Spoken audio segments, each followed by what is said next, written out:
Ton Preity Zinta को social media पर आकर ट्रोलर्स को जवाब देना पड़ा और केरल कांग्रेस को लताड़ भी लगाई। लेकिन सवाल तो सबसे अहम ये है कि महाकुंभ में स्नान के बाद अचानक प्रीति जिंटा निशाने पर क्यों है। और चलिए मैं आपको डिटेल से बताती हूँ कि प्रीति जिंटा ने केरल कांग्रेस के आरोपों पर क्या जवाब दिए हैं। तो उन्होंने सोशल मीडिया पर लिखा है, नहीं, मैं अपने सोशल मीडिया अकाउंट खुद ही चलाती हूं और आपको फेक न्यूज को बढ़ावा देने के लिए शर्म आनी चाहिए। देखिए मैं आपको दिखा रही हूं क्या उन्होंने लिखा है। दरअसल ये कहा गया था, कांग्रेस की तरफ से आरोप लगाए गए थे कि अपना अकाउंट उन्होंने बीजेपी के हवाले कर दिया, इसलिए लिखती है कि मैंने खुद अपना अकाउंट मैं चलाती हूं, मेरे लिए किसी ने भी कुछ नहीं किया है, ना ही कोई लोन मेरा माफ किया गया है, मेरे लिए किसी ने कुछ भी माफ नहीं किया, ये झूठ है। मैं हैरान हूं कोई राजनीतिक पार्टी या उनका प्रतिनिधि कैसे मेरे नाम और तस्वीरों का इस्तेमाल करके फेक न्यूज को बढ़ावा दे रहा है और बेबुनियाद गपशप और क्लिक बैट में लिप्त है। रिकॉर्ड के लिए एक लोन लिया गया था जो पूरी तरह से चुका दिया गया था। इस बात को 10 साल से भी ज्यादा का वक्त बीत चुका है। उम्मीद है अब ये स्पष्ट हो जाएगा और मदद करेगा ताकि भविष्य में कोई गलतफहमी ना हो। तो ये प्रीति जिंटा ने जवाब दिया है कांग्रेस को। दरअसल हुआ क्या था ये भी समझिए। केरल कांग्रेस ने 18 करोड़ लोन माफ करवाने के मुद्दे पर प्रीति जिंटा पर गंभीर आरोप लगाए और इस मुद्दे के बारे में चलिए कुछ और डिटेल से आगे आपको बताती हूं। लेकिन पहले केरल कांग्रेस की पोस्ट वर्ड टू वर्ड आपको पढ़कर सुनाती हूं जिसका जवाब प्रीति जिंटा ने दिया है। केरल कांग्रेस की तरफ से दरअसल एक पोस्ट किया गया जिसमें यह लिखा गया कि प्रीति जिंटा ने अपने सोशल मीडिया अकाउंट बीजेपी को दे दिया और बदले में क्या किया, 18 करोड़ रुपए का जो लोन है वो माफ करवा लिया। पिछले हफ्ते बैंक को नुकसान हुआ और अब जमाकर्ता अपने पैसे लेने के लिए सड़कों पर उतर गए हैं। देखिए ये वर्ड टू वर्ड हम आपको दिखा रहे हैं जो कि कांग्रेस की तरफ से लिखा गया प्रीति जिंटा पर आरोप लगाते हुए। और देखिए दरअसल हाल ही में कोऑपरेटिव बैंक विवाद से प्रीति जिंटा का नाम जुड़ा। कोऑपरेटिव बैंक पर आरोप लगा कि प्रीति के 18 करोड़ माफ किए गए। साथ ही ये भी आरोप लगा कि नियमों की अनदेखी कर बड़ा कर्ज प्रीति जिंटा को पहले दिया गया था। अब इसी आरोप पर प्रीति जिंटा ने जवाब दिया कि उनका कोई लोन माफ नहीं किया गया है। हालांकि अब अनियमितताओं की वजह से कोऑपरेटिव बैंक और ग्राहक मुश्किल में है। आरबीआई ने न्यू इंडिया कोऑपरेटिव बैंक में रुपए निकालने पर 6 महीने का प्रतिबंध लगा रखा है जिससे जो आम लोग हैं वो परेशान है।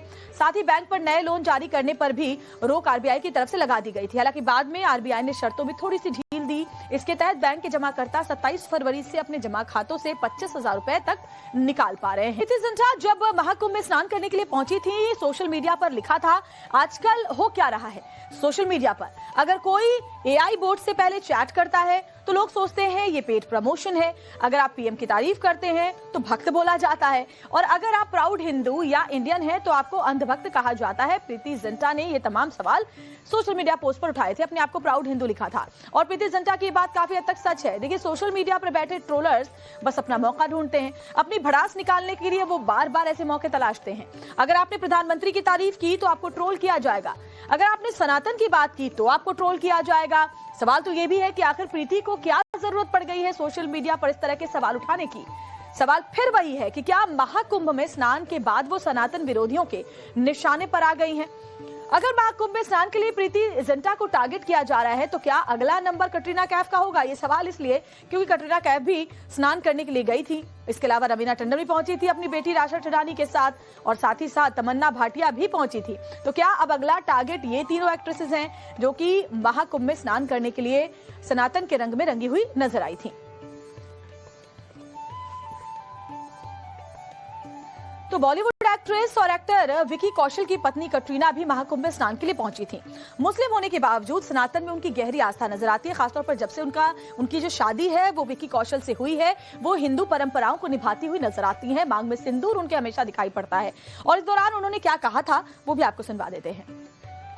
So I've just landed, so I'm just starting my experience and I'm really looking forward to it. But यहाँ की जो energy है और the beauty and the significance of everything, and अभी मैं स्वामी जी के साथ बैठूंगी, I will talk some more, and I think this is just the start of the experience today. So I'm looking forward to spending the full day here. Katrina के अलावा बॉलीवुड की एक और बेहद खूबसूरत एक्ट्रेस तमन्ना भाटिया भी महाकुंभ में स्नान के लिए पहुंची थी, जहां उन्होंने आस्था के इस अद्भुत संगम में पवित्र स्नान किया था। इनसे ना लाइफ टाइम एक चांस मिला है और मैं अपने एक्चुअली यहाँ पर इतने सारे लोगों को इकट्ठा देखना और इतना आई थिंक हम सब इंसानियत पे जो हम हैं कि हम सब चाहते हैं कि हम सब खुश रहें, मुक्त रहें अपने खुद के पीड़ाओं से, खुद के मन के बनाए हुए पीड़ाओं से। आई थिंक सब यही ऐसे मुझे लगा कि सब यहाँ पर अपना कुछ बोलते ना let it go kind of thing करने आए हैं, तो बहुत अच्छा महसूस हुआ सबके साथ ये करना और सबकी भक्ति और सबका वो विश्वास ही है जो इतनी बड़ी चीज को हम सब ये कर पा रहे हैं साथ में। और 90 के दशक की दो खूबसूरत एक्ट्रेसेस रवीना टंडन और जूही चावला भी महाकुंभ में स्नान के लिए पहुंची थी। तो क्या सवाल यह है कि ट्रोलर्स अब इन पर भी टूट पड़ेंगे? मेरी बेटी के जीवन में मेरा सारा परिवार आया हुआ है, हमारे सबके जीवन में, कि ये फिर दोबारा शायद इस जीवन में न मिले, अगले बहुत सारे जन्मों के बाद शायद फिर ये मौका आए, तो क्यों ये मौका जाने दे हाथ से। तो इसलिए हम जब यहाँ हैं और हमारे पूज्य स्वामी जी जो हमारे पिता समान हैं और जो साध्वी जी हैं मेरी मित्र हैं और मेरी गाइड हैं, उनके कहने से कि बस तुम आ जाओ, महादेव बुला रहे हैं, आ जाओ, तो यही हुआ। मैंने कहा मैं बस आ रही हूँ और हो गया, महादेव ने रास्ते खोल दिए और हम आ गए। मैं अभी सबसे कह रही थी कि आज मेरी सबसे जिंदगी की सबसे खूबसूरत सुबह आज थी। आज हम यहाँ पर प्रयागराज में महाकुंभ में आए। सुबह 7-7:30 बजे सूरज उग रहा था, ठंडी ठंडी धूप थी, सुंदर पानी और इतने लोग और इतनी श्रद्धा के साथ ये सब जो स्नान हो रहा है। फिर हम भी स्नान करने गए, शीतल पानी, इतना मजा आया, वहाँ से हटने का मन नहीं हो रहा था, मैं चाह रही थी वहीं रह जाऊं। बहुत बहुत खूबसूरत और आप सबका धन्यवाद, आप सबका धन्यवाद। So I've just landed, so I'm just starting my experience and I'm really looking forward to it. But यहाँ की जो energy है और the beauty and the significance of everything, and अभी मैं स्वामी जी के साथ बैठूंगी, I will talk some more, and I think this is just the start of the experience today. So I'm looking forward to spending the full day here. से ना life time एक chance मिला है और मैं अपने एक्चुअली यहाँ पर इतने सारे लोगों को इकट्ठा देखना और इतना आई थिंक हम सब इंसानियत पे जो हम हैं कि हम सब चाहते हैं कि हम सब खुश रहें, मुक्त रहें अपने खुद के पीड़ाओं से, खुद के मन के बनाए हुए पीड़ाओं से। आई थिंक सब यही ऐसे मुझे लगा कि सब यहाँ पर अपना कुछ बोलते ना let it go kind of thing करने आए हैं, तो बहुत अच्छा महसूस हुआ सबके साथ ये करना और सबकी भक्ति और सबका वो विश्वास ही है जो इतनी बड़ी चीज को हम सब ये कर पा रहे हैं साथ में। मेरी बेटी के जीवन में मेरा सारा परिवार आया हुआ है, हमारे सबके जीवन में, कि ये फिर दोबारा शायद इस जीवन में न मिले, अगले बहुत सारे जन्मों के बाद शायद फिर ये मौका आए, तो क्यों ये मौका जाने दे हाथ से। तो इसलिए हम जब यहाँ हैं और हमारे पूज्य स्वामी जी जो हमारे पिता समान हैं और जो साध्वी जी हैं मेरी मित्र हैं और मेरी गाइड हैं, उनके कहने से कि बस तुम आ जाओ, महादेव बुला रहे हैं, आ जाओ, तो यही हुआ। मैंने कहा मैं बस आ रही हूँ और हो गया, महादेव ने रास्ते खोल दिए और हम आ गए। मैं अभी सबसे कह रही थी कि आज मेरी सबसे जिंदगी की सबसे खूबसूरत सुबह आज थी। आज हम यहाँ पर प्रयागराज में महाकुंभ में आए।